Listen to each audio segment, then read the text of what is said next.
Assalamualaikum, Dr. Retno.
Assalamualaikum warahmatullahi wabarakatuh. Waalaikumsalam warahmatullahi wabarakatuh. Oke, sudah sholat isya, sudah makan, sudah mandi. Belum mandi nih, anak kos-kosan biasanya mandinya nggak tahu kapan gitu ya. Oke, oke, kita bahas ini jamur. Oke, habis itu tapi Man, kita sempat bahas atopik belum ya? belum dong.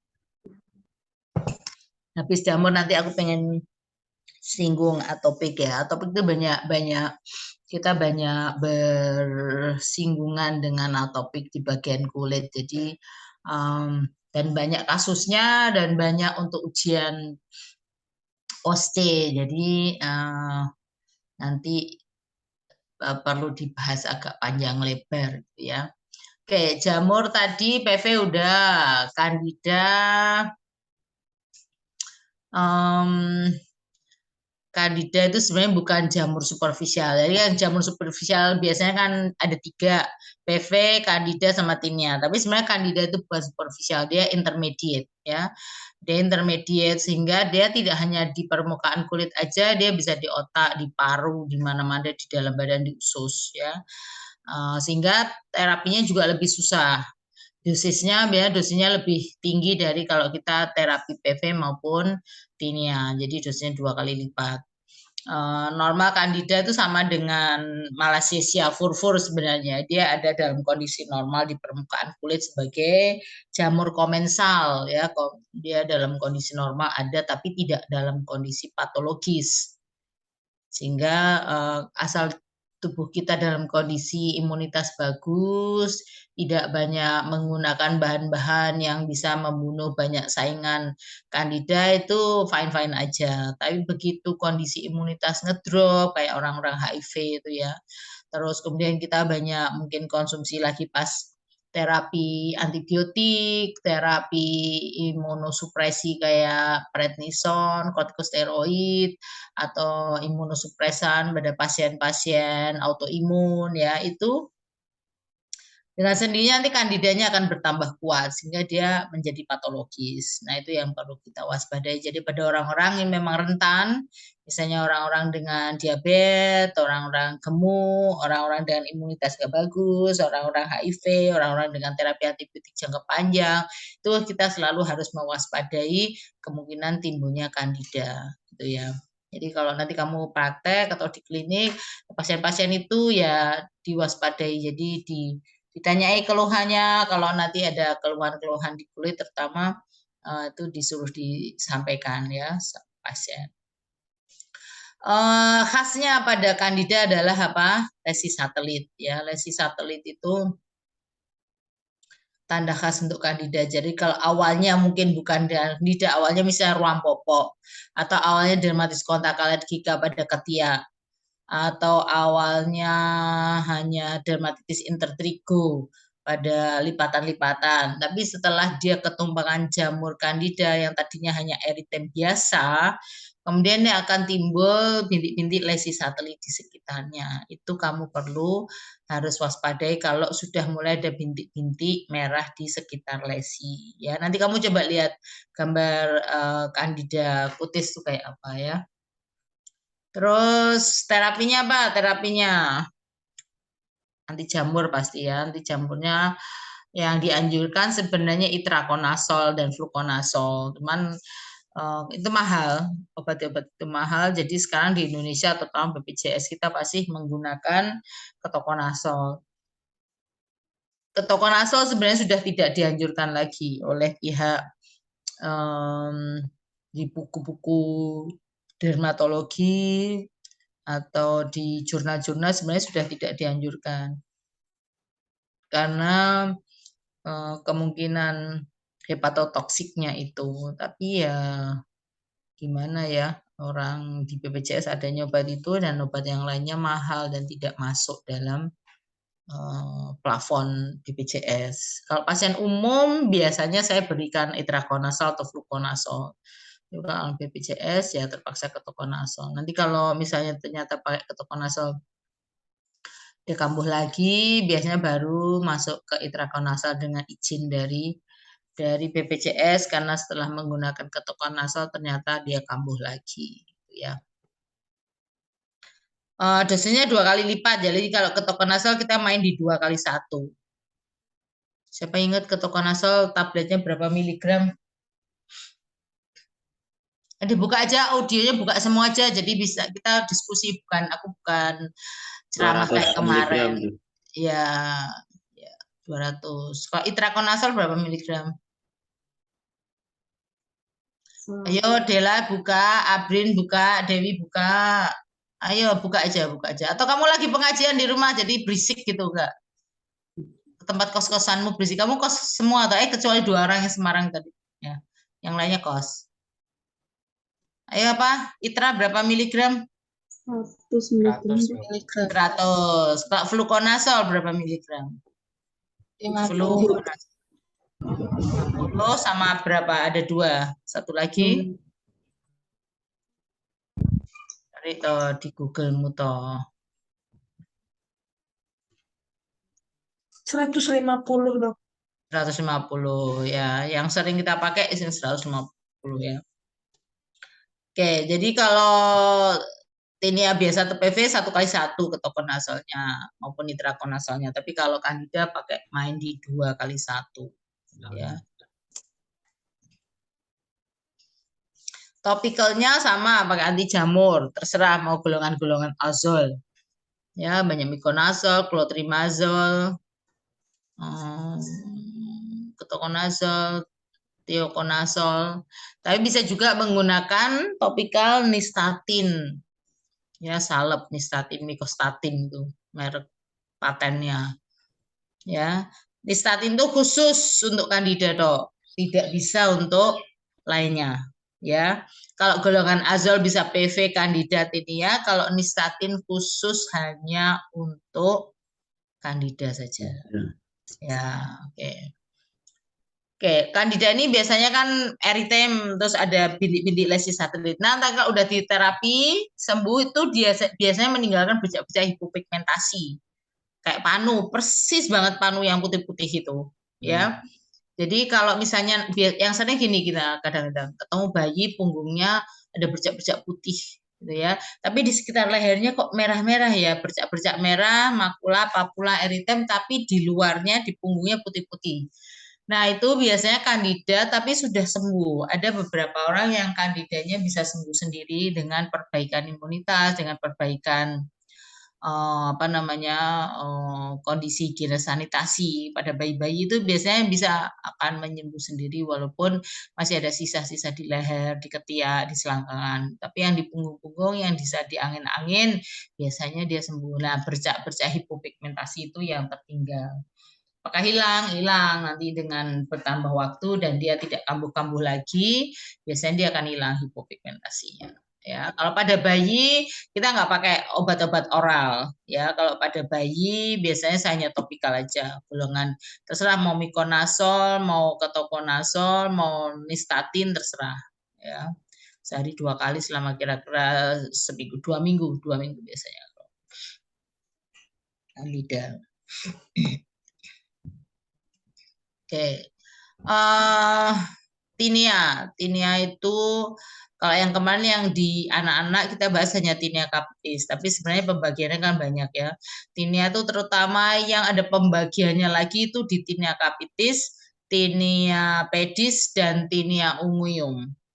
Ya, sedangkan tinea yang lainnya cruris, corporis, facialis itu udah nggak ada pembagian dan bentuknya sama semua. Yang khas adalah apa? Central healing, lesi yang di tepi lebih aktif, itu khas. Jadi kalau dilihat gambar, ternyata tengah-tengahnya mulai agak menyembuh, tepinya lebih aktif, itu tinea. Coba kamu cari salah satu Dela apa siapa gambar di internet tinea corporis atau tinea facialis atau tinea cruris atau tiga-tiganya terserah. Coba kita bisa lihat nanti.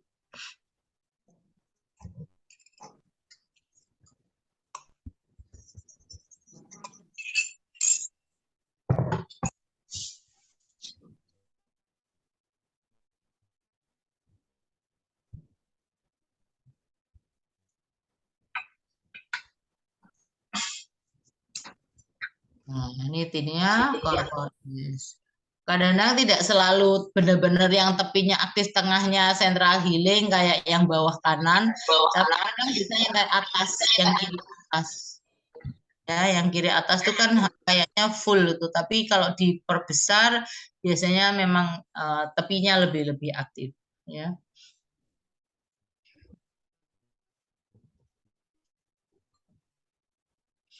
Kalau yang atas kanan itu kok kayak bukan tinea corporis, itu kan physical itu ya.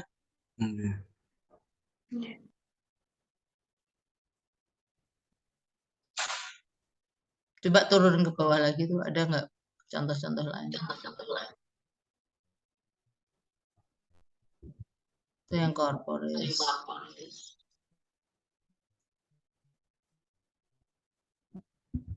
Itu yang sampai perut dada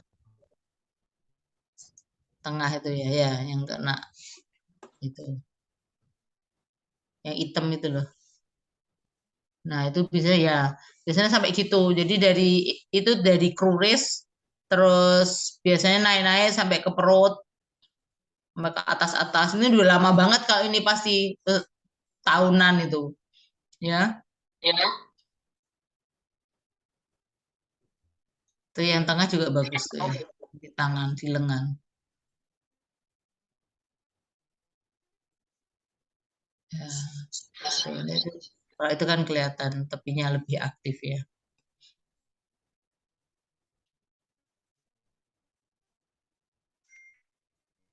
Ya, coba ini yang tengah atas tinea cruris ya. Oke, di selangkangan itu.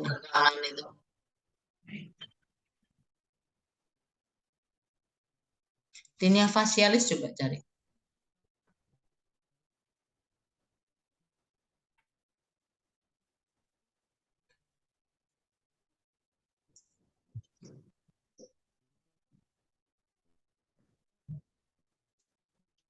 Nah.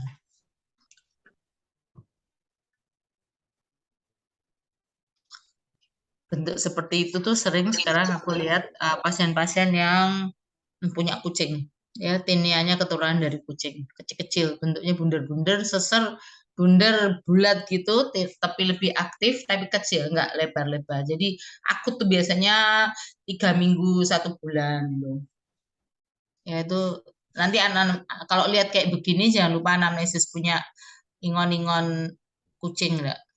Ya, kucing-kucing Persi mungkin enggak itu kucing-kucing kampung yang nggak pernah dimandiin yang itu kan banyak mereka tuh jamur-jamurnya kalau kita nggak ngopi. Siapa yang suka ngopeni kucing di rumah punya kucing? Nggak ada. Dela, Dewi, Nggak punya, Iwan Dok. nggak punya. Nggak punya. Siapa yang hobi kucing? Siapa yang hobi kucing? Rian dong. Iya. Oh, ya. Iya. Kucingmu berapa? 9. Satu tok kampung apa Persi? Itu 9 katanya dok. Apa? 9, Dok. Itu kan nyawanya. Kucing tuh nyawanya 9. Ya. Tahu nggak di rumahku kucingnya ada 12. Yang suka suamiku. Dulu tuh dia nggak suka. Dulu dia bilang kalau ada ke rumah saudara yang banyak kucing dia nggak mau duduk. Nggak mau duduk. Kenapa? Aku bilang, oh najis. Kan dia nek bar orang tau cawe, gitu. Kan kucing nggak pernah cawe tuh. Paling dijilat-jilat gitu. Nah terus paling dia nya kan di tempat pasir terus ditutup-tutup gitu. Enggak kan nggak cawe dia bilang kan najis nunggu-nunggu nih kursi. Setelah dia nggak tahu ada yang ngasih dia kucing, ini suka banget tuh saiki kucing.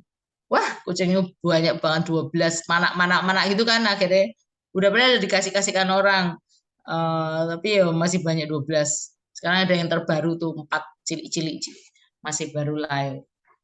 Macam-macam ada kampung, ada Persi, ada Angora. Ya, tadi hati-hati. Bener-bener kecil-kecil tetap anak-anak. Yang mereka suka pegang-pegang kucing, itu sering banget nih tinea corporis bisa, tinea yang sering facialis ya. Terapinya sama sih ya, kortikosteroid, ketokonazol, mikonazol, topikal. Ini topikal aja cukup. Kalau yang kecil-kecil ini nggak usah pakai oral. Ya. Nah, tinea capitis kemarin udah ya dibahas di Zoom sama mahasiswa yang kemarin. Nah, tinea pedis ada pembagiannya lagi. Ada yang sudah baca belum? Tinea pedis pembagiannya apa aja? Intertrichinosa kronik, hiperkeratotik kronik, vesikobulosa, sama ulceratif akut, Dok. Ya, coba cari gambarnya coba diupload. Ini yang apa dulu, Dok? Tinea pedis. Nah, dari sini kamu bisa lihat toh, ini jenis yang mana.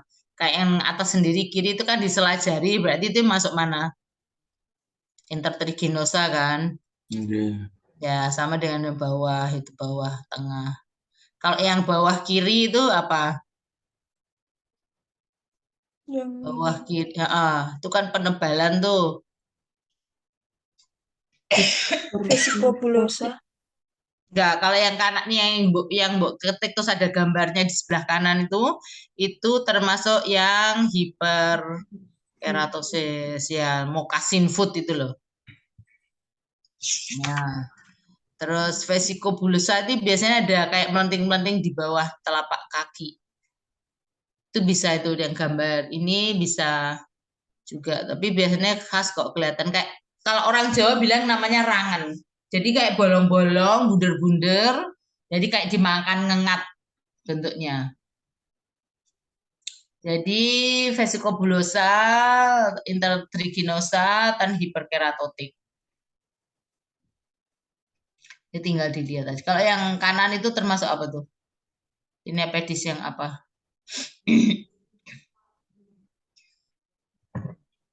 Kanan bawah yang telapak kaki. Oh, yang ini. Vesikobulosa. Enggak, yang ada ya ini apa ini? Ini kan ada nanah-nanahnya itu ada pustul-pustulnya. Awalnya itu biasanya itu vesikobulosa, tapi ini udah pecah ya dan udah kelihatannya cuman kelihatan yang nanah kecil-kecil di bawahnya ada ya, lihat ya. Ya itu.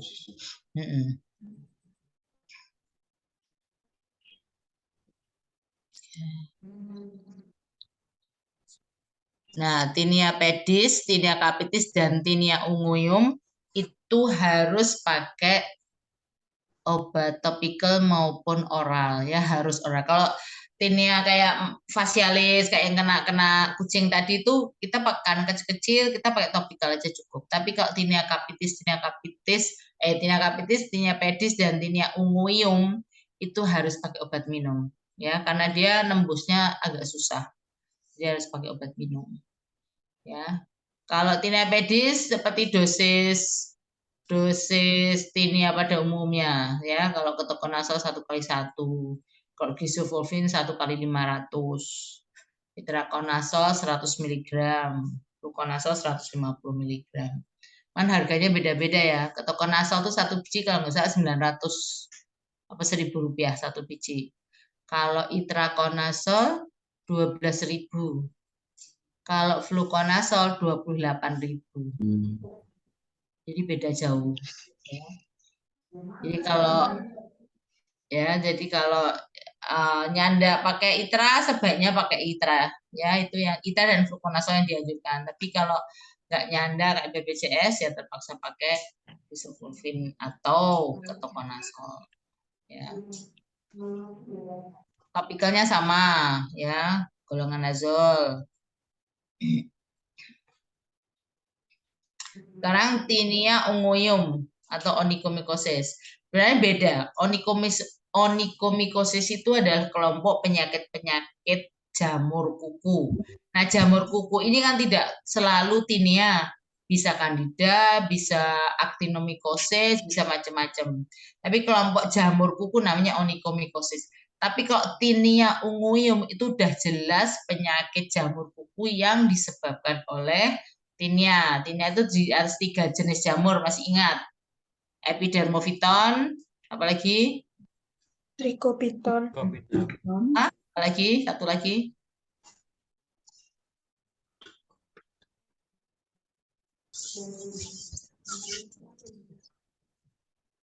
Epidermofiton, trikosporon, Mbak. Trikopiton, Mbak. Mikrosporon, ya. Coba cari Tinea unguium. Tinea unguium pembagiannya ada berapa? Terdiri atas? 3, Dok. Apa aja? Distal, subungal distal, subungal Ya. proksimal, Ya. Leoconica trichophyta. Ya, 3. Coba cari gambarnya. Dan tentukan kira-kira termasuk yang mana.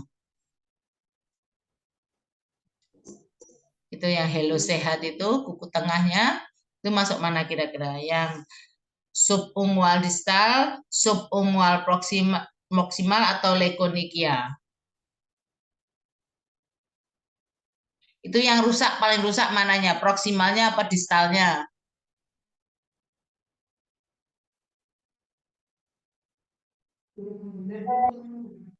Ya itu yang tadi. Bukan, sebelah. Nah ya, itu yang jari tengah itu. Nah, itu yang paling rusak distalnya apa proksimalnya? Proksimal sebelah mana, distal sebelah mana? Coba kalau kuku itu. Yang deket kulit, yang deket akar itu proksimal apa distal? Yang dekat kulit proksimal. Ya, yang di ujung luar itu yang distal kan. Jadi ini termasuk subungual yang distal apa yang proksimal? Proksimal. Distal, ya toh. Terus cari yang proksimal. Jadi mulainya dari akarnya itu. Nah, itu. Atas. Nah, itu kayaknya. Itu yang research gate itu loh. Nah, itu kan mulai dari mana? Dari akarnya kan. Nah, itu kamu harus menentukan supaya nanti pada saat kita mengambil spesimen untuk KOH itu nggak salah. Ya. Tinea unguium kayak ini yang proksimal terus kamu kerok kuku depannya pasti nggak kena, nggak dapat HIV. Ya, harus dikerok pas yang ada lesinya. Ya, kalau yang distal tadi ya pas distalnya, kalau perlu di bawahnya, di bawah kuku itu di mana? Nah, di bawah kuku gini nih ada yang namanya apa? Nanti ada detritus. Jadi pada tinea kuku itu kukunya menebal, rusak, dan di bawahnya ada kayak debrisnya, ada kayak serpihan-serpihan. Nah, itu yang bisa diambil untuk KOH. Ya, jadi kalau untuk subungual distal atau subungual proksimal jangan dikerok atasnya. Namanya subungual, berarti yang diambil harus bawahnya, atasnya nggak bisa. Lain kalau Leukonychia. Leukonychia itu yang rusak atasnya, jadi dikerok atasnya untuk KOH. Caranya ngambil bawahnya gimana, Dok? Yang mana? Yang proksimal? Yang subungual tadi. Subungual yang mana? Kalau subungual distal kan gampang. Ini misalnya kuku ya. Ini kuku, ini anggap aja kuku. Ini yang kena ya. Kan di bawahnya ini loh, di bawahnya antara kuku antara kuku dan kulit ini loh di bawah ini. Nah, itu pakai scalpel dikerok dalam bawahnya. Itu kan yang distal. Kalau yang proksimal kayak gambar itu biar caranya coba. Di biopsi. Oh ya enggak lah. Horor, cabut. Kulit itu ya, orang bagian kulit itu DV tidak pernah nyabut-nyabut kuku kayak orang bedah. Nanti kalau kamu kos bedah, itu kan hobinya nyabuti kuku. Menderita loh orang tuh nggak punya kuku tuh sakit. Jadi kuku itu kan fungsinya untuk proteksi kulit di bawahnya kan. Kalau kita nggak banyak kuku, kamu pakai sepatu, terus juk-juk jarimu ketiban opo tuh luar pol pasti. Kamu membayangkan nggak sih, terus tiba-tiba jari jempolmu keinjek temenmu gitu, padahal kamu nggak ada kukunya, wah tuh loro iso kain-kain kamu nanti. Jadi untuk proteksi, jadi kita nggak pernah cabut. Yang ada kita ngasih obat supaya nanti dia tumbuh terus, akhirnya yang jeleknya hilang. Kalau yang proksimal biar caranya di biopsi. Kita punya yang namanya punch biopsi ya. Jadi kayak semacam ballpoint, ya ballpoint tahu ya. Ballpoint itu bawahnya kan bolong gitu ya. Namanya punch biopsi itu diameter bawahnya itu macam-macam. Mulai 1 mili sampai 1 senti. Kita butuhnya kalau ini kecil tok paling 1 mili 2 mili. Jadi bundar yang itu tapi bawahnya landep. Kalau ballpoint kan bujel. Maksudnya dicocok-cocokkan tuh nggak sakit. Kalau punch biopsi itu kalau dicoblos gini kan bentuknya panjang ini ya. Gini terus kita putar sel gitu, itu bisa itu bawahnya tuh pisau. Jadi kita putar tuh kayak kalau misalnya kita buka botol wine yang dari gabus itu, nah itu kayak gitu. Jadi masuk jebret terus kita putar, dia akan turun mengambil spesimen sekitar 1 sampai 2 mili. Namanya punch biopsi. Coba lihat PUNCH biopsi, PU. Coba kamu ketik punch biopsi, biopsi pakai iya. Nah, itu alatnya. Itu alatnya yang kanan atas tuh. Nah, kiri itu juga bisa. Nah, itu kayak itu. Dia putar, coblos. Putar. Jadi nanti jaringannya masuk di dalam, tinggal kita ketok-ketok nanti dia keluar. Nah, kalau karena kuku itu kan keras ya. Kalau yang jaringan biasa kita masukkan formalin. Kalau kuku ini karena keras, biasanya dimasukkan ada alat yang sifatnya menggrenda atau menghancurkan kuku sehingga jadi kayak serpihan, terus baru dia kasih KOH. Nah, KOH untuk kuku itu 20%. Ya, harus lebih tinggi dari kulit. Kalau kulit biasa kita kerokan itu pakai 10% KOH-nya, tapi kalau kuku rambut kita pakai 20%. Fungsinya dari KOH itu adalah menghancurkan epitel. Nah, kuku sama rambut kan epitelnya keras, keratinnya keras. Jadi kita pakai 20%. Jadi kita kalau misalnya biopsi untuk lesi yang kecil-kecil kita pakai itu. Jadi nggak perlu jahitan, nggak perlu apa-apa karena kecil banget. Ya. Oke, kuku tadi. Nah, kuku ini kalau kita harus memberikan terapi selama 6 bulan, takutnya nanti hepatotoksik ya. Akhirnya ada terapi alternatif tidak berturut-turut 6 bulan enggak, tapi ada namanya apa kemarin? Terapi denyut atau bahasa Inggrisnya apa?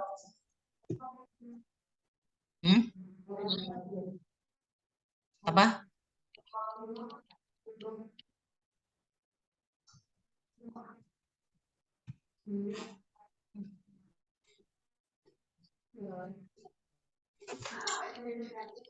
Siapa yang bisa cerita tuh terapi denyut itu gimana?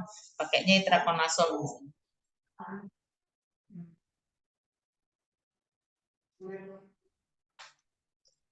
Ayo, siapa yang bisa cerita terapi denyut? Pulse terapi.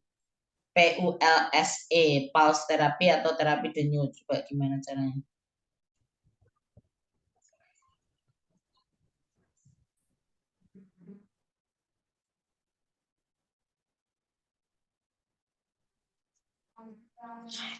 Ini dok, yang itrakonazolnya 400 mg per hari diberikan selama 7 hari. Terus terapi denyut, kemudian diberikan full pada minggu pertama. Minggu kedua dan minggu keempatnya libur, nggak dikasih. Terus dilanjutin lagi bulan depan pada minggu pertama. Ya, kalau 400 mg itu berapa tablet berarti itranya? 2. Yes. Itra itu tabletnya berapa mili? Itra 100 dok. 100, jadi berapa tablet? 4. 4 ya, 2 kali 2 biasanya. Selama seminggu, jadi kamu resepin berapa tablet?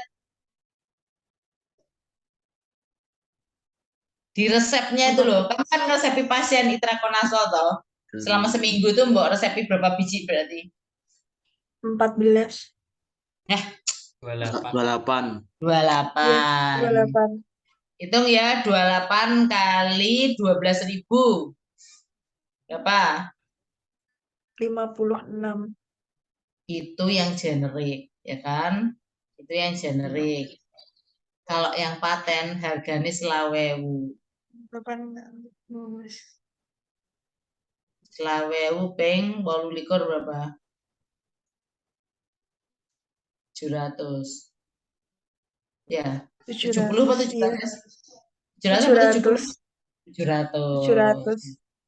Kalau kamu BPJS, kan ditutupi uang BPJS, seneni, ya kan? Sebenarnya masih nyanda sih kalau tadi 1.200 kali 28, gitu. 28.000 tambah masih nyanda sih. Kalau BPJS harganya murah. Nggak tahu isinya, tapi beneran 100 apa enggak. Ya itu, jadi kasih selama seminggu. Ya, misalnya Krisdayanti datang Tinea Umumium, ya kasih toh itu itrakonazol yang paten, jangan yang generik. Selama seminggu ya kan. Minggu kedua, 3, 4 istirahat, tidak minum obat. Terus diapain dong? Kasih salep aja. Ya, kasih salep. Caranya salep, jadi kukunya direndam dulu di air, maksudnya biar lunak. Seberapa jam direndam, habis itu baru disalep. Nyalepnya di kukunya dan di tepi-tepinya. Soalnya kadang-kadang di tepi-tepi kulit-kulitnya itu akan tertular juga. Jadi selain kukunya disalepi tepi-tepi kulitnya juga. Kalau nyalepi sebaiknya pakai sarung tangan atau pakai cotton bud. Jangan sampai tangannya ikut karena saat itu jamurnya masih banyak di kuku maupun di sekitarnya. Kalau kita ngoles-ngoles, ntar tangan kita, jari tangan yang kanan nanti ketularan. Ya, pakai handskun atau pakai cotton bud, serah. Habis itu dibuang. Jangan ngeman cotton budnya dienggo meneh. Waduh, ra iso. Ya, buang. Nah, udah, terus nanti ini kan bulan November nih, dia udah minggu pertama. Nanti Desember minggu pertama minum lagi selama seminggu. Ya. Terus sampai 6 bulan. Nanti dievaluasi.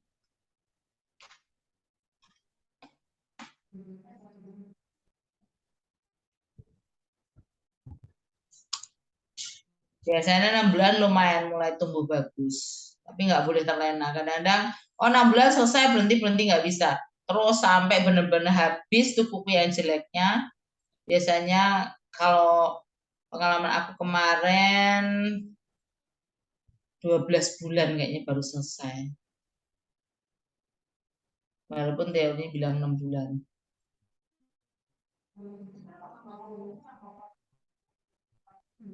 Nah, kalau pakai fluconazole piye dosisnya? Cari coba fluconazole dosisnya piye?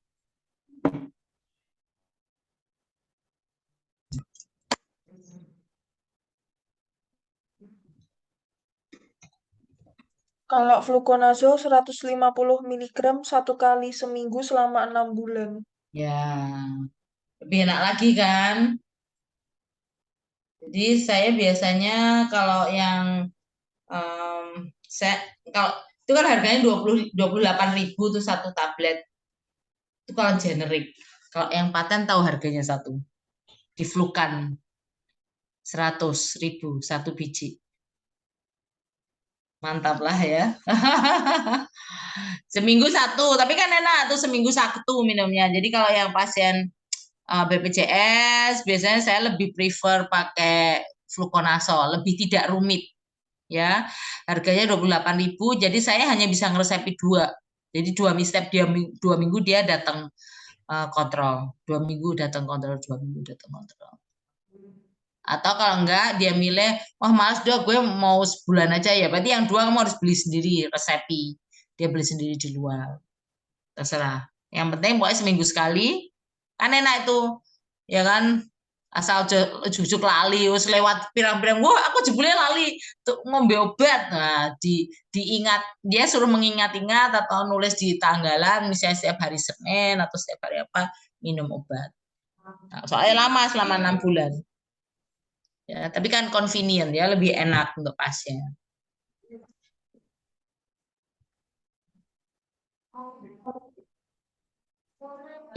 Ada pertanyaan untuk jamur, aku mau masuk ke atopik.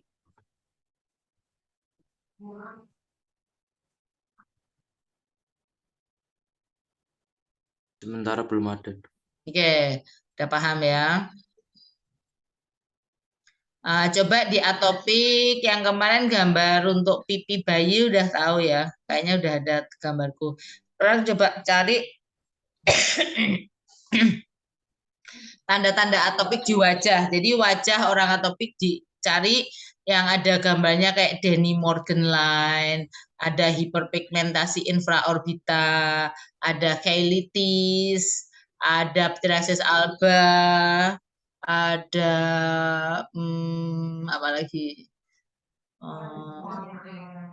Pallor, sentral pallor, coba cari gambarnya.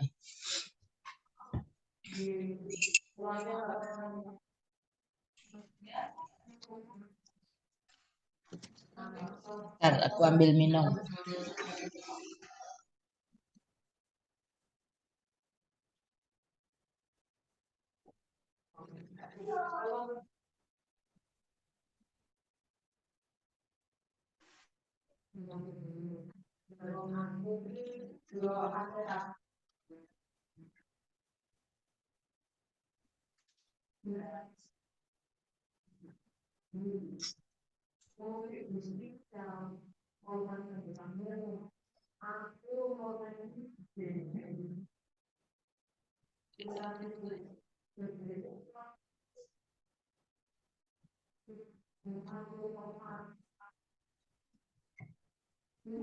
Jadi payung.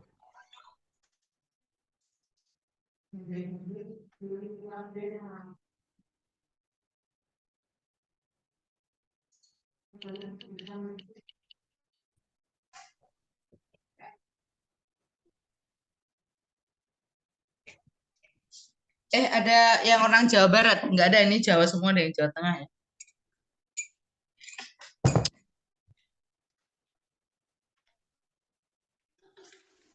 Cianjur katanya gempa. Iya, Dok. Dok 16 meninggal dunia. Oh ya, ada yang meninggal ya? Ada, Dok, di berita. Oh ya Allah, astagfirullahaladzim. Nah, ini musim hujan, banjir gitu.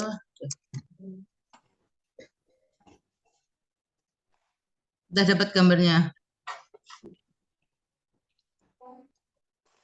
Sambil makan, sambil minum boleh loh ya. Santai aja. Ini kamu nyari, ngasih gambar apa ini? Atopik, oke. Ini yang bayi-bayi. Terus apa lagi?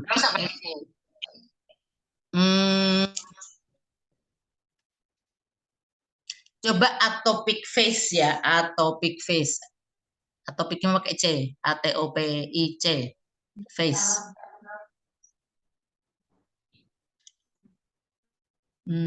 Di sana khas tuh orang atopik itu. Ada apanya? Dia kelihatan ada apa kantong mata yang Denny Morgan lain. Coba bawah lagi ada nggak? Bawah lagi bawah terus. Itu tuh yang kelihatan wajahnya tadi.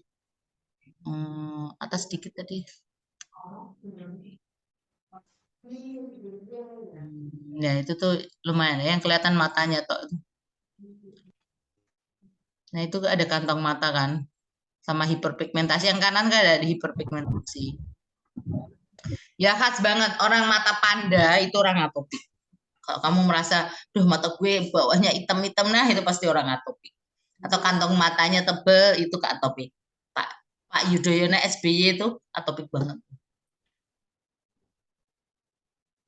Ya, apalagi yang bisa ketemu di wajah. Jadi sebenarnya gini, waktu kita anamnesis orang ini kan duduk di depan kita ya, di depan meja itu kelihatan kok orang-orang atopik itu dari wajahnya kita udah memperkirakan orang ini nanti pasti keluhannya gatal-gatal. Ya, jadi ada Denny Morgan line kantong mata itu anak-anak bayi aja sudah mulai ada wajahnya kayak gitu. Terus hiperpigmentasi infraorbita. Nah, itu coba itu kan lipatan matanya sudah ada tuh. Kayak anakku perempuan tuh lipatan matanya udah tebel kayak gitu tuh.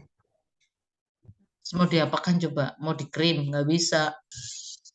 Yang paling bagus jadi blefaroplasti. Nanti udah dewasa. Ya, dioperasi, kencengi. Atau dibotok lumayan bisa tuh. Ya, plastic surgery. Ya, Denny Morgan line, hiperpigmentasi infraorbita, terus ada cheilitis, tahu cheilitis pakai CHEILITIS, cheilitis. Tepi ini, tepi bibir, meletek-meletek sini ya. Nah, ya, kalau kamu ketemu anak-anak, yang sering anak-anak sih, bibirnya meletek-meletek sini, atau dia suka gini, dia suka jilat-jilat bibirnya. Nah, itu pasti nanti di sininya timbul kayak kerak-kerak gitu, iritasi. Jadi sebenarnya enzim yang mencerna protein di liur kita itu dia mencerna kulit bibir. Bibir keratin itu kan terdiri atas protein. Nah, itu kalau dia merasa kering, bibirnya terus dia jilat-jilat gini, itu kayaknya memang dilembabkan, tapi sebenarnya aslinya enggak. Dia justru menggerus epitel di bibir itu karena dengan enzim itu lama-lama digerus. Akhirnya timbul biasanya kayak kerak di sekitar bibir gini. Nah, yang paling ringan adalah yang cheilitis ini, karena air liurnya tetap ke sini, gitu ya.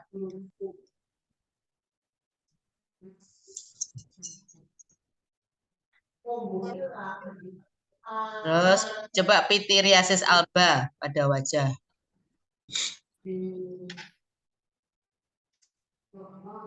Nah, di wajah ini DD dengan PV. Bedanya apa? Coba lihat kamu. Bedanya sama PV apa? Batasnya nggak tegas yang alba. Batasnya nggak tegas kalau alba ya. Kalau PV itu bener-bener bundel seser, tepinya kelihatan banget. Ya. Orang Jawa kalau bilang namanya ini buras. Ya, tes alba itu khas. Nah, biasanya timbul pada anak-anak yang suka mandi-mandi pakai anak atopik tapi mandinya pakai sabun Lifebuoy, pakai segitu-gitu.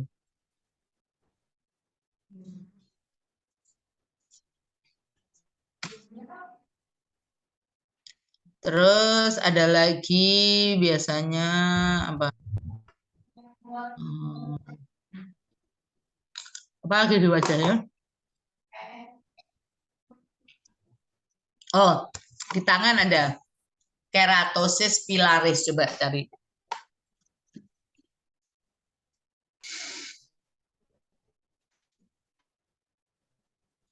Nah, itu yang bawah bintik-bintik. Tengah. Ya, itu boleh. Ya, yang seringnya tuh udah di lengan, ya, di siku, lengan, paha, ya. Dia sebenarnya timbul karena kayak orang merinding ya, timbul karena kulitnya terlalu kering, ya. Itu sebenarnya kalau kita rajin memberikan pelembab, moisturizer, lama-lama hilang. Cuman akan lebih cepat kalau kita kikis dengan asam salisilat, ya tambahannya dari krimnya krim pelembab, tapi ditambahi kortikosteroid, ditambahi asam salisilat, ditambahi dengan namanya derivat vitamin A atau namanya tretinoin. Yang biasanya dipakai buat krim-krim malam itu loh.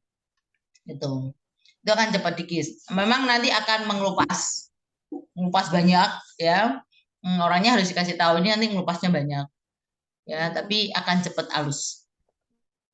Dan asal dia mempertahankan kelembabannya dia nggak akan balik. Tapi kalau kadang orang gini kan, udah diterapi udah bagus terus habis itu suka-suka karpe nggak terapi nggak apa, oh udah bagus gitu. Padahal kalau dia tidak maintenance kelembabannya itu kan pasti akan balik lagi. Prinsip utama di atopik itu adalah kelembaban, itu nomor 1 banget. Kalau cucu saya semuanya atopik. Jadi kalau kakinya mulai kasar-kasar, oh ini berarti habis mandi sama pembantu-pembantunya lupa dikasih pelembab tuh pasti, moisturizer. Jadi harus benar-benar punya banyak. Saya orangnya atopik ya, jadi saya di tas saya ada pelembab, di kantor di Poli ada pelembab, nanti di Yusuf di klinik kecantikan ada, di klinik dipraktekkan saya ada, di mobil saya ada, semuanya ada. Jadi tidak cukup misalnya dikasih krim ya sehari 2 kali 3 kali, tidak bisa kalau orang atopik. Setiap kali rasa kering dioles, bisa 5, 6, 7, 10 kali sehari. Minimal kalau orang sholat, setiap habis sholat diolesi. Ya, itu paling tidak di dekat tempat sholat itu loh. Jadi sambil dikir, gosok-gosok kaki pakai tokak lengan. Kayak kalau nggak gitu, jadi kekambuhan dari atopik itu sangat bergantung dari manajemennya. Kalau di manajemennya acuh tak acuh, suka-suka sakarep, ya udah kambuhnya sering banget. Dan kita akan sering ketemu. Ya senang-senang aja sih kalau praktek. Setiap kali dia bayar, setiap kali dia beli krim. Ya tapi that is not the object of our medication kan, bukan tujuan dari terapi kita, tidak tujuan dari cita-cita kita sebagai dokter kan. Itu. Nanti dipertanggungjawabkan kamu nanti di akhirat. Si Dela ternyata pasiennya kayak obat tapi rak dikandani kudu piye-piye, harus bolak-balik. Ya. Jadi ini biasanya krimnya yang untuk keratosis pilaris ini biasa tak kasih asam salisilatnya 10%, ditambah kortikosteroidnya pakai clobetasol atau desoksimetasone, kemudian dikasih tretinoin. Tretinoin itu kayak obat yang buat krim malam yang isinya vitasid, derivat vitamin A atau tretinoin, kasih 1 tube. Jadi biasanya asam salisilat 10%, desoksimetasone 1 tube, terus tretinoinnya 1 tube, terus kasih pelembabnya kalau yang BPJS kan soft uderem, tapi sebenarnya krim apa aja bisa. Jadi misalnya krimnya mau pakai kayak Nivea, Vaseline intensif, atau mau kayak baby cream atau Viva Skin Full itu terserah. Yang penting pelembab. Jangan yang wangi-wangi kayak Marina itu 11 nggak ada manfaatnya menurut aku. Aku hobi dulu awal-awal spesialis itu beli-beli semua sembarang moisturizer dicobai semua. Nggak enak banget tuh yang namanya Marina sama Citra. Aduh, blas. Ya.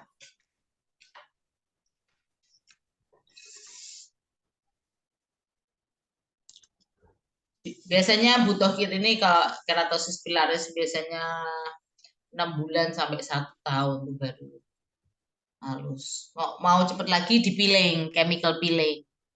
Nah, itu cepet lagi. Siapa yang pernah dengar tentang chemical peeling? Walaupun nggak ada pelajarannya di SKDI, tapi siapa yang pernah dengar? Atau pernah melakukan cewek-cewek nih? Dela, terus apa lagi? Di skin clinic, Dok. Ya, Dian, Dewi. Pernah?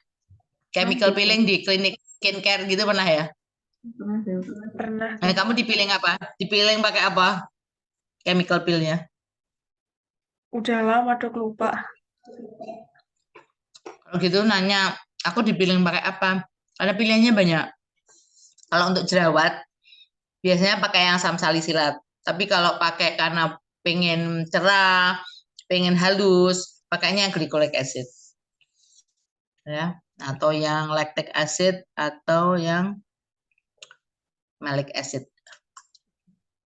Kalau untuk hiperpigmentasi kayak melasma yang tebel banget, pakai TCA. TCA. Ya, TCA kalau untuk kondiloma, untuk verruca kan yang jenuh itu 98%. Kalau untuk peeling cuma 5%. 5-10. Tapi rasanya kemperanyas. Aku pernah dulu jadi probandus waktu workshop awal-awal spesialis workshop chemical peeling. Sampai mau pakai TCA, mau ikut, aku bilang gitu. Udah itu pakai cuman 10%. Tahu nggak rasanya kemeraih kayak mukanya kesiram apa yang panas banget, air panas gitu. Sampai aku keluar air mata, bener-bener keluar air mata itu, sakit banget itu. Terus udah gitu hari kedua tuh mukaku gosong kayak kena api itu, jadi bener-bener yang hitam. Nggak berani praktek, nggak berani bos, pokoknya dekem di rumah 3 hari. Terus sambil dikasih pelembab terus ya, nggak boleh kering. Kalau habis peeling tuh nggak boleh kering, harus kasih pelembab terus hari 5, 6, 7, 10 kali supaya nanti ngelupasnya bagus dan tidak boleh dikelentek-kelentek ya. Jadi kalau misalnya ngelupas itu kan kadangnya ada yang kiwir-kiwir gitu kan, itu jangan dikelentek gini cerit, wah enak dikelentek, itu hasilnya pasti jelek banget karena dia belum waktunya selesai reepitelisasi, dia udah dikelentek, dia akan berhenti sehingga pertumbuhan epitel yang matang itu tidak terjadi, jadi bekas biasanya. Jadi kalau peeling ada yang kiwir-kiwir atau aduh dibiarin aja, kasih krim aja, nanti dia biar sampai lepas sendiri ya. Tuh, terus keratospilaris. Ada lagi apa? Tanda-tanda atopik apa lagi? Siapa yang udah baca topik? Tanda atopik apa lagi?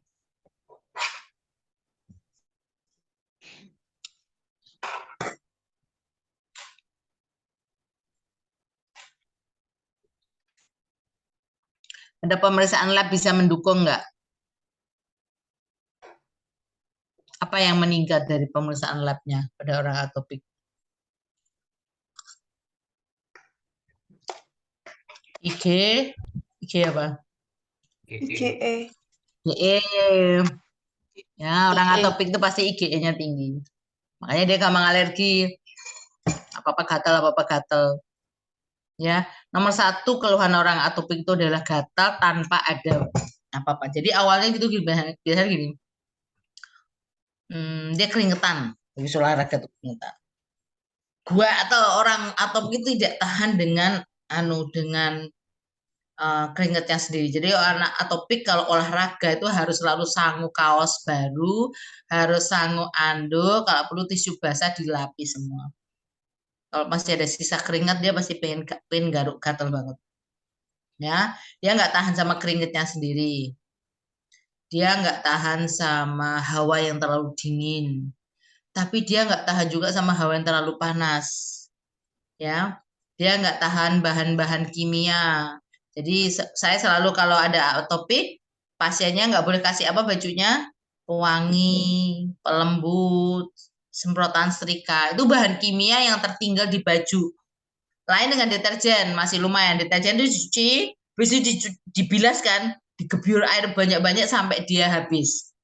Itu nggak rodok, tidak masalah. Kecuali ada orang yang pelit dengan air maneman, banyune, rasa dibilas oke, cik tok. Nah, itu sisa deterjen masih banyak. Masih dicelup-celup pewangi pelembut dibilas lagi nggak kan, cuma celup habis diperes. Ya kan, terus dikelingin. Setelah dikeringin, setrika kan saya enak pakai pelicin tuh, semprotan bari nyetrikanya lebih gampang. Kalau nggak pakai kan memang setengah mati kan. Nah itu tambah double. Belum kalau yang di laundry itu yang kiloan wangi pol, ya itu pasti gatel. Itu termasuk spray juga, jangan lupa, jangan hanya bajunya aja yang nggak dikasih apa-apa, ternyata spraynya di laundry, selimutnya di laundry, bed covernya di laundry, andoke di laundry, podo wae. Ya itu harus selalu diingatkan. Makanya edukasi pada orang atopik itu panjang dan lebar. Nggak bisa sekedar ini obatnya diminum wes, 2 minggu pasti teko meneh. Ya. Terus apalagi sih orang atopik apa lagi? Nah, gatalnya biasanya di daerah sini, fossa cubiti, fossa poplitea. Jadi kalau orang atopik ditanya, itu dilipat sikunya gatal enggak? Di belakang lutut gatal enggak? Kenapa dilipat siku sini gatal? Karena orang kalau pakai celak lengan panjang ya, apalagi kalau dia pakai pewangi pelembut ya, di sini ini kena baju terus kan, keringetan, udah keringetan, bahan kimianya tadi meresap masuk ke dalam kulit, terus dia nekuk. Bertambah nggak sih konsentrasinya kalau ditekuk gitu? Makin masuk ke dalam. Ya toh? Makanya situ Pak. Nah, pada awalnya itu nggak ada benda apa-apa loh di fossa cubiti, fossa poplitea, tapi gatal. Dia pengen garuk. Nggak ada merah-merahnya, nggak ada apa-apanya, garuk, gatal. Sekali kan, tapi 2 kali, 3 kali garuk terus. Akhirnya terjadilah lesi atau eritema yang timbul karena Karena apa? Karena nggaruk.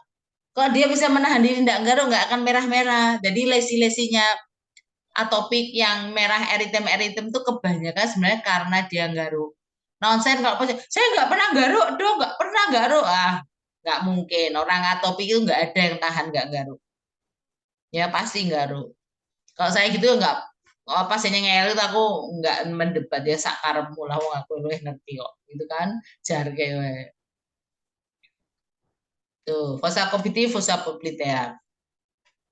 Kalau anak-anak biasanya kan kalau atopik dibagi ya bayi, anak-anak, dewasa. Kalau bayi khas pipi merah, pokoknya bayi teko pipinya abang itu pasti atopik. Ya, kalau anak-anak sangat tergantung dari cara mainnya. Kalau dia anak mami di rumah cuman main game, gatalnya di fossa cubitis. Bisa di flexor ini ya, flexor. Flexor itu sini. Bagian dalam tangan.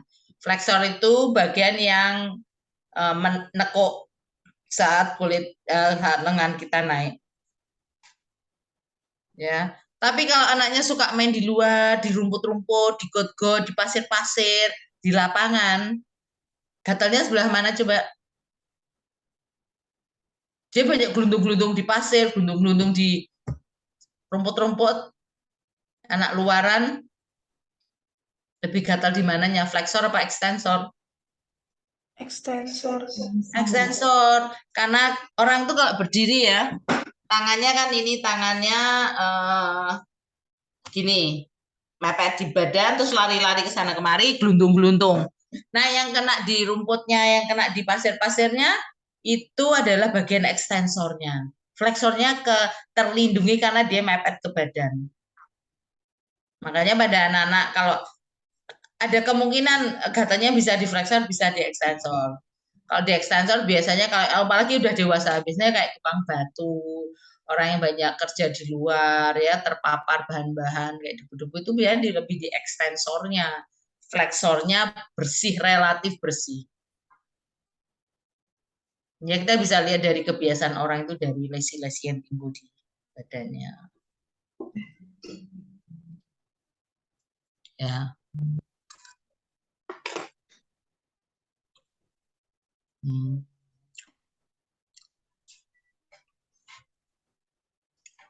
Oke, itu terus terapinya.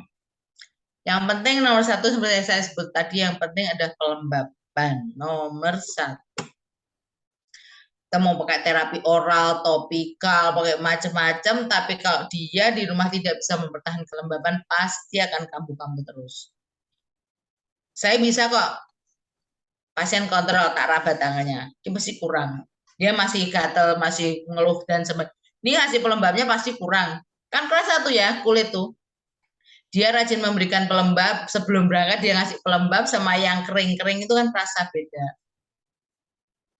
Percuma kalau dia nggak mengikuti edukasi atau anjuran untuk melembabkan itu. Ya, itu nomor satu, pelembaban. Kedua, nah cara melembabkan itu gimana? Yang benar ya, yang benar. Saat kita habis selesai mandi, kalau pakai shower sebaiknya agak dibanyakin, dilamain lebih dari 5 menit supaya airnya merasuk ke dalam. Sebenarnya anjurnya pakai bathtub. Tapi berapa orang sih, berapa keluarga di Indonesia yang punya bathtub, apalagi anak kos-kosan. Mana ada kos-kosan pakai bathtub, gitu? Lah mungkin lah. Ya. Atau kamu beli ember yang gede terus kamu berendam di situ. boleh. Atau buat bayi itu, atau kolam renang kecil itu. Ya, berendam ya 5 menit supaya airnya masuk.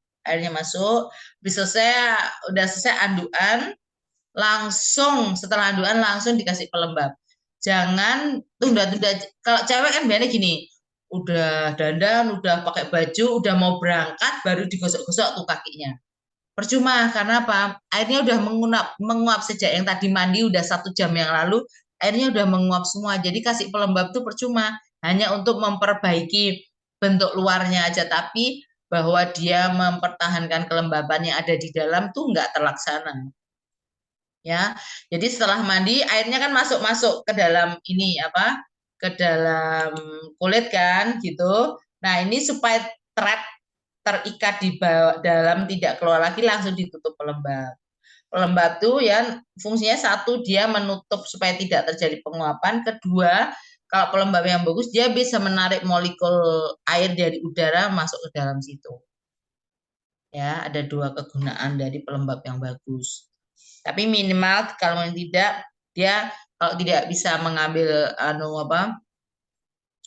H2O dari luar, at least dia bisa menutup kulit supaya tidak terjadi penguapan yang berlebihan. Ya, tuh pelembaban nomor 1. Kedua, sabun. Sabun sebaiknya menggunakan sabun yang pH-nya asam. Kulit kita itu aslinya asam, pH-nya di bawah 7, 6,5, 6, 5,5. Tapi sabun yang kita pakai, yang kamu pakai sehari-hari, mau Lux kayak mau apa lagi tuh? Lifebuoy. Itu kamu periksa pakai kertas apa untuk pH, untuk menentukan pH apa? Kertas apa? Masih ingat nggak? Lakmus. Kalau dia basah warnanya jadi apa? Masih ingat nggak? Biru apa merah? Biru. Ya, kalau biru berarti di atas 7 kan. Nah, itu yang kadang-kadang ngaco. Satu, mengacau mikroorganisme yang ada di permukaan kulit. Mengacau kelembaban kulit. Ya. Kelembaban itu tidak ada hubungannya dengan minyak. Orang membayangkan, oh orang berjerawat berarti jangan pakai pelembab, kan dia minyaknya banyak, nggak ada hubungannya.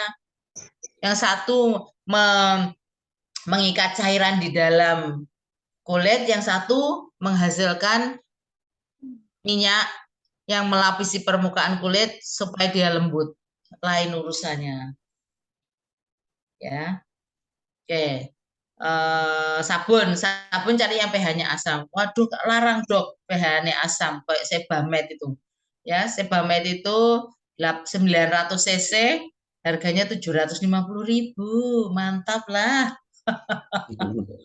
Ya, minimal sabun bayi ya. Sabun bayi itu dibikin netral 6 lebih, 6,5 hampir 7, tapi nggak sampai 7, nggak sampai netral. Minimal lah netral. Tapi rata-rata sabun bayi dibikin agak asam.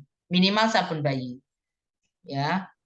Kalau bisa ya kalau kalian kan bisa bayar SPP jutaan rupiah ya, masuk sabun bayi paling ya Sebamed, Cetaphil itulah gitu. Kalau misalnya kamu atopi, kalau nggak atopi nggak usah apa aja lah. Ya. Kalau saya paling suka karena yang murah itu sabun bayi saya paling suka sekarang Sweet Salt yang cair, yang head and body atau apa itu enak di kulit itu. Kerasa kok orang atopi itu kerasa, habis pakai sabun kok rasanya kulitnya kasap, ya besisik. Nah itu pasti nggak benar, nggak pas, ya. Tuh pelembaban sabun. Yang ketiga apa? Obat ya.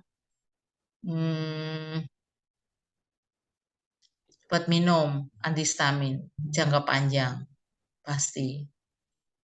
Terserah mau pakai cetirizine, loratadine, CTM. Pelajari antihistamin. Antihistamin itu ada yang sedatif, ada yang non sedatif, ya kan? Pilih. Aku pengen tidur dok, ngantuk biar nggak gatal. Oke, kasih yang sedatif. Contohnya apa yang sedatif? CTM. CTM ya. Terus kalau yang nggak ngantuk apa? Loratadine, cetirizine. Siapa yang udah pernah minum cetirizine? Ada yang pernah? Dulu pernah dok. Setelah ini setelah agak gede-gede dewasa pernah alergi apa gitu? Belum. Teorinya kan dia non sedatif ya, tapi sebenarnya bukan non sedatif, tapi sedatif ringan, minimal sedatif. Karena pada orang-orang yang sensitif, wow itu kerasa banget walaupun tidak ngantuk tapi tidak bisa fokus, tidak bisa konsentrasi. Saya kalau misalnya lagi flu, terus minum cetirizine, terus habis itu Zoom sama kalian kayak gini. Bisa-bisa yang tak pikirkan sama yang tak omongin beda. Jadi kok asnya sampai gue cekiki. Apa? Aku tadi ngomong apa? Dia bilang, dokter ngomong gini-gini. Kok ngomong gitu ya? Perasaan aku nggak mikirkan mau ngomong itu. Iya, makanya pada bingung semua, ketawa ketiwi gitu, kurang ajar aku bilang. Terus kalau enggak, ngetik. Jadi aku bikin itu, apa namanya, PowerPoint gitu ya. Ngetik gitu. Habis minum cetirizine. Ngetik itu kadang-kadang yang tak pikir sama tak ketik, kok ngetik apa tadi? Kok nggak sesuai dengan misalnya judul dan sebagainya itu kayak gitu. Jadi bayangkan kalau supir truk atau supir bis ya dibilang oh cetirizine itu non sedatif, terus dia minum lah dia sebelum nyetir. Kan bahaya itu, walaupun nggak ngantuk tapi nggak konsentrasi kan medeni itu. Ya, jadi kalau kayak sopir itu memang sebaiknya tidak diminum saat deket-deket dia mau kerja, tapi jauh-jauh hari. At least karena dia kerjanya antara 12-24 jam, at least 12 jam sebelumnya dia baru minum. Jadi misalnya dia bis malam itu jam berapa sih, berangkat jam 7 malam ya, ya paginya minum. Minumnya pagi kalau memang dia harus kerja malam. Ya. Antihistamin kayak cetirizine boleh diminum agak lama. Misalnya 2 minggu, 3 minggu itu boleh, nggak apa-apa.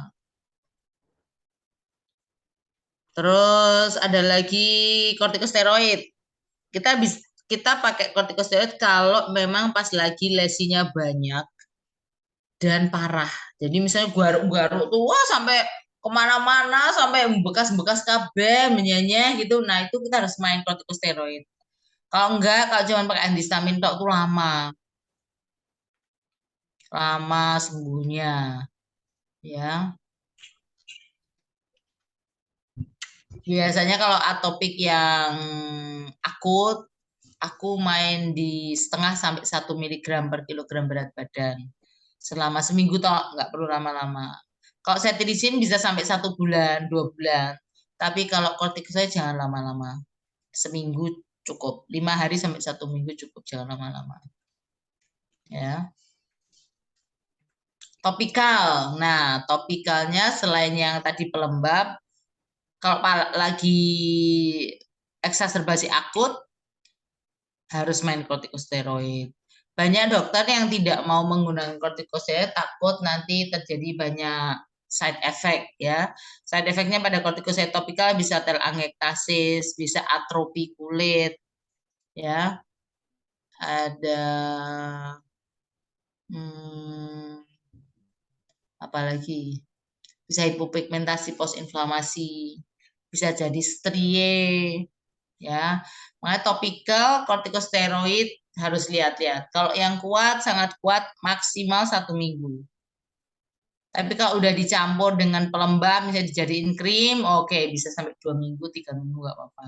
Tapi kalau full dose kortikosteroid kuat dan sangat kuat, kayak dexoximetason, betametason, clobetasol, itu saya seminggu dong. Habis itu observasi, evaluasi. Kalau bisa dikurangi konsistensinya, biasanya misalnya dexoximetason dicampur sama pelembab, kayak Sofuderem. Sofuderemnya sendiri udah 20 gram. Ya, desoksinya 15. Kalau yang tadi konsentrasi misalnya 0,5% dengan ditambah sofuderem 20 gram, minimal kan berarti berkurang separuh konsentrasinya. Lah, dampaknya atau efeknya untuk menjadi atrofi menurun juga. Ya. Saya sering banget nyampur kortikosteroid dengan pelembab karena pelembabnya untuk melembabkan kulit-kulit atopik, kortikosteroidnya untuk menekan inflamasi, ya. Jadi dua-duanya kena semua.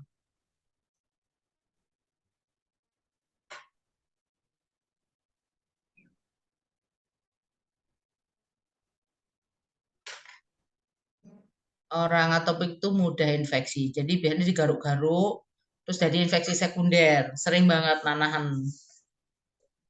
Ya, kalau ada itu ya kasih antibiotik topikal maupun oral, tergantung kebutuhan.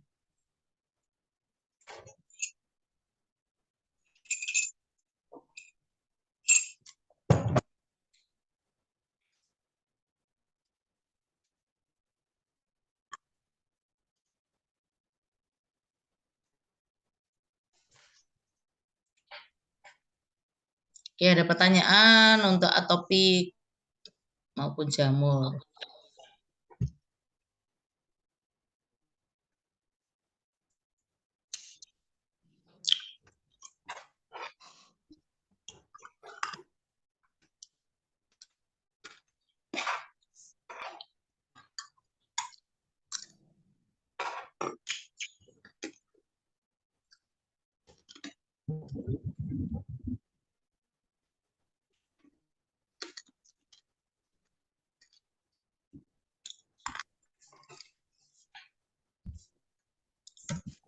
Ya, kalau tidak ada, kita akhiri